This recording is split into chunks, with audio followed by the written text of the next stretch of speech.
Hey guys, what's going on? It's Gats. Hitting you up today with a little bit of Datamined information on mages here in Dragonflight Alpha.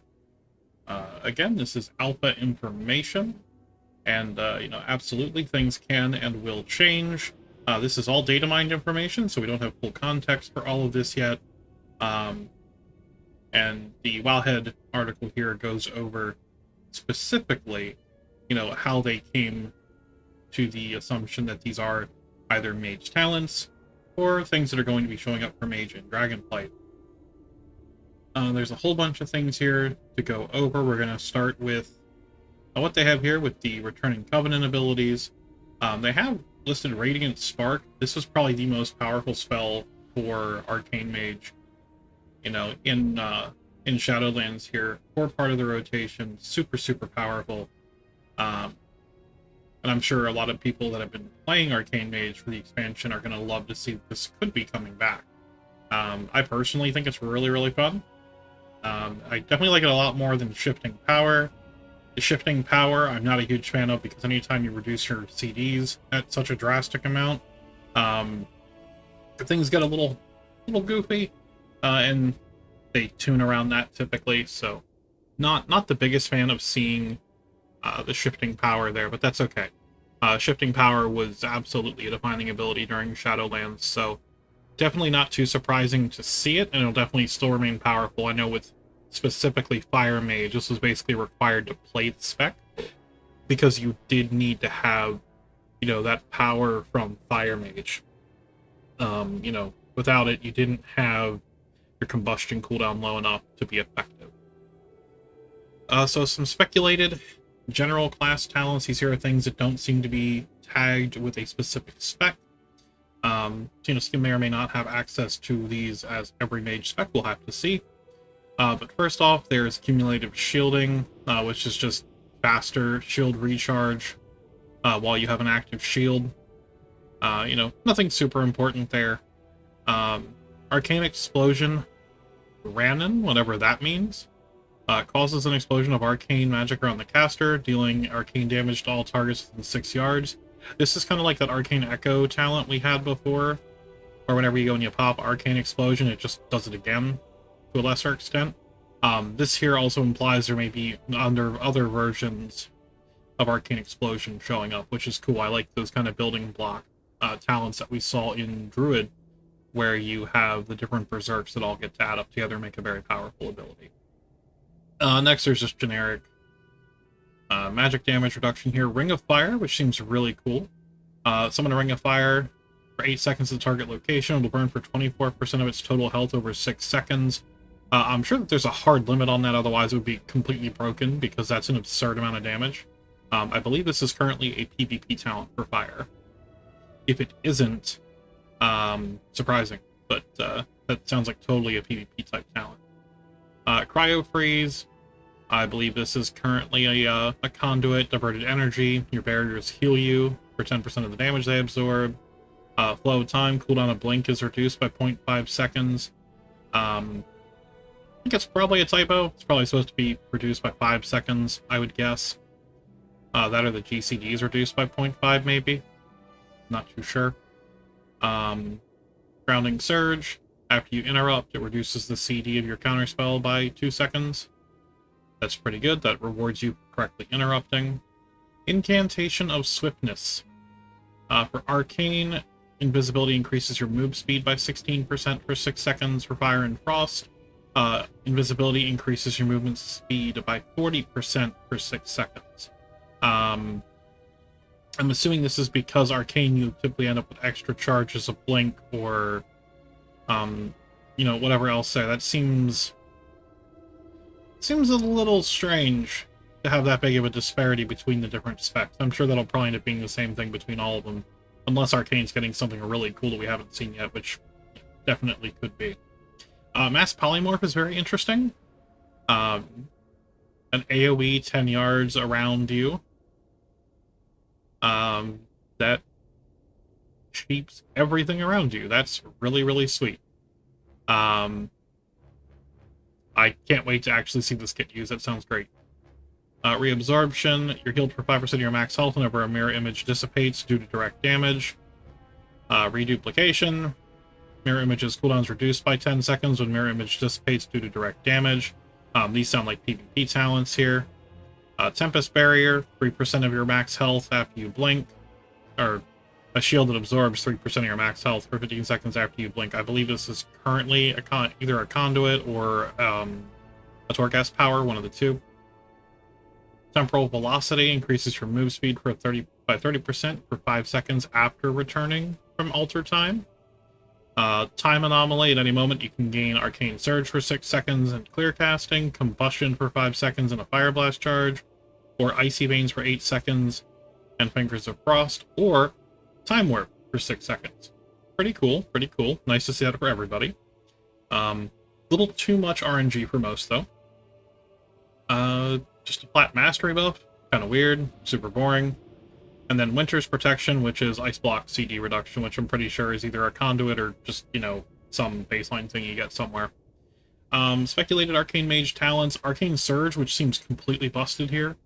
Expend all of your current mana to annihilate your enemy target and nearby enemies for up to 268% of your spell power times 2 arcane damage, based on mana spent. Deals reduced damage beyond 5 targets. For the next 12 seconds, your mana regeneration is increased by 450%, and your spell damage is increased by 10%. That's an absolutely massive hit. It'll be very interesting to see how this plays once we get our hands on it, if this is indeed something we do get, because this sounds really fun. Arcane Tempo, consuming arcane charges, increases your haste by 2% for 12 seconds, stacking up to 5 times. Can't go wrong with haste and arcane. Illuminated Thoughts, clear casting has an extra 5% chance to proc. Impetus, Arcane Blast has a 10% chance to grant an additional charge, you know, speeding up your conservation or your build up to your max charges, either or. Improved Arcane Missiles, missiles damage, woohoo. Consuming clear casting increases the damage of your next 2 arcane blasts by 20%. Definitely sweet. I mean, anytime you get to actually weave in your clear casting, you know, this promotes good gameplay, so you can't go wrong with that. And then Siphon Storm, Evocation grants 1 arcane charge, and while channeling Evocation, your intellect gets increased by 2% every 1 second. This here, I believe, is... I think this was actually... It was either a legendary power or one of the Azurite traits from last expansion. It had a different name, I believe, but you know, can't go wrong with that. Fire Mage, the spec that I really enjoy playing when I actually do play Mage. Blaster Master, Fire Blast increases your mastery. The effect stacks. Blaster Master, this makes your burst even better. Controlled Destruction, Pyroblast's initial damage is increased by 5% when the target's above 70% health or below 30% health. You know, just a little bit of execute or opener damage, can't go wrong with that. Keyword Incantation, each consecutive crit you deal increases your critical strike damage by 1% up to 5%. I believe this is actually a Lego power we don't use right now, if I remember correctly. Fiery Rush, while combustion is active, your Fire Blast and Phoenix Flames recharge 50% faster. That's really sweet. You know, that's basically 50% haste or so. Probably not accurate statement there, but you know, just getting those charges back even faster during that is a great experience. Firemind, consuming Hot Streak, grants you 2% increased intellect for 12 seconds. This effect stacks up to 3 times. Definitely able to push a bunch into your combustion window. Combustion grants mastery equal to 50% of your crit and now lasts longer. This here is just a calculation. Not sure what that number will actually be. Definitely a placeholder, but that's really sweet. This is kind of what we had during BFA that made us so incredibly powerful.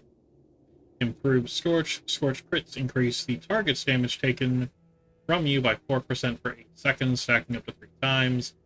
Scorch crits increase your movement speed, giving you essentially, what was it, blazing speed? Essentially gives you that kind of speed for 3 seconds, which is great. Incendiary eruptions, enemies damaged by flame patch have a 5% chance to erupt into a living bomb. Wow. That is really strong right there. That is a good talent. Proc chance 5%, 10-second cooldown. That is really, really good. That's going to be crazy for AoE. Master of Flame. Ignite deals 25% more damage while combustion is not active.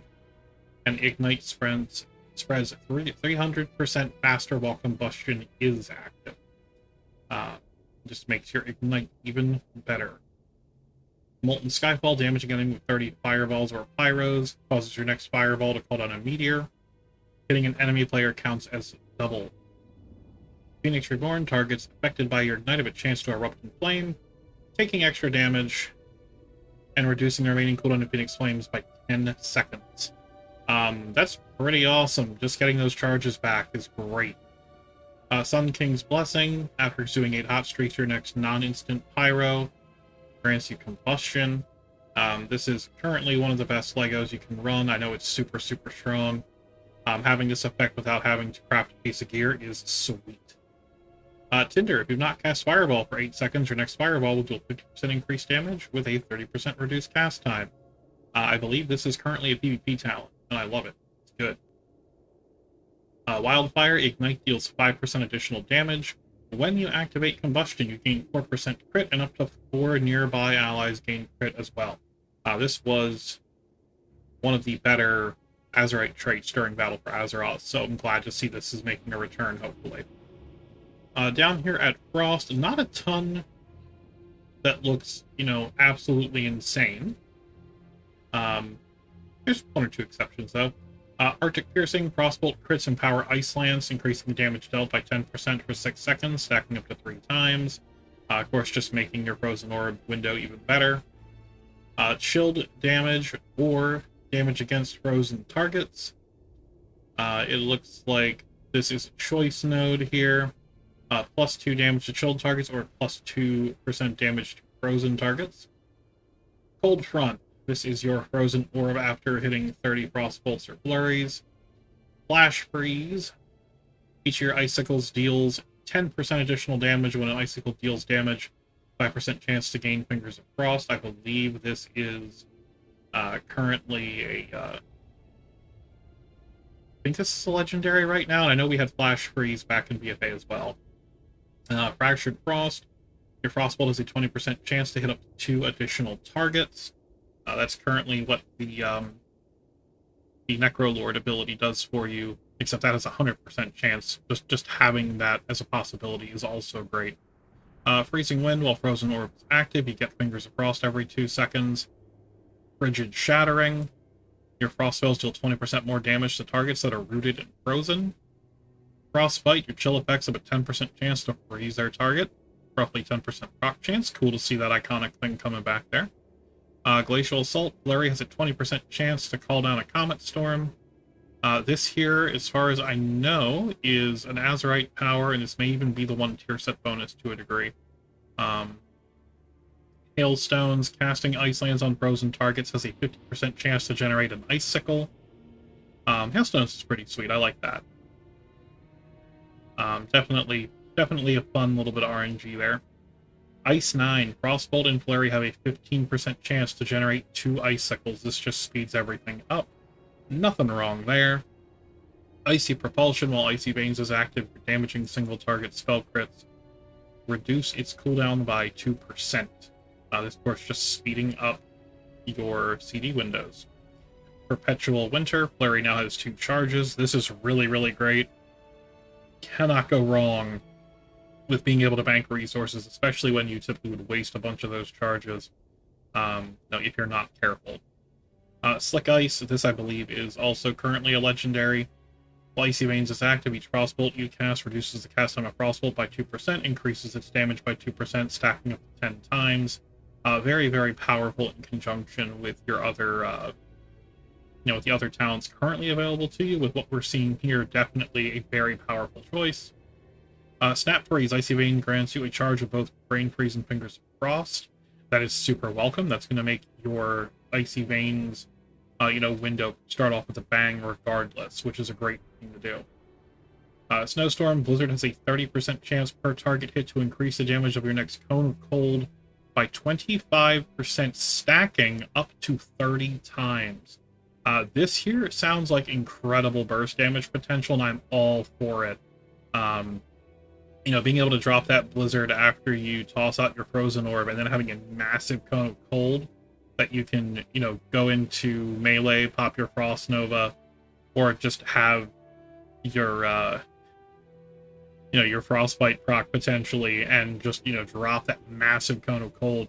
That's going to be sweet. That's going to be very awesome for Mythic Plus. And then we've got Wintertide here, increasing Frostbolt damage by 5%. Fingers of Frost empowered Ice Lances now deal 10% damage to frozen targets.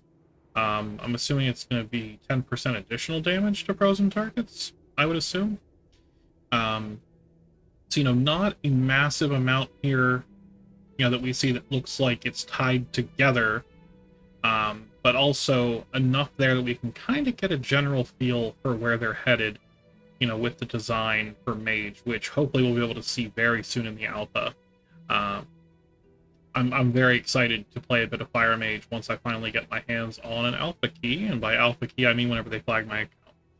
So, anyway, thanks for checking out the video today, guys. Go ahead and leave a like, comment, all that good stuff. Hit the subscribe button if you haven't, and I'll see you in the next video, hopefully whenever we're in the Dragonflight Alpha. See you next time. Bye-bye.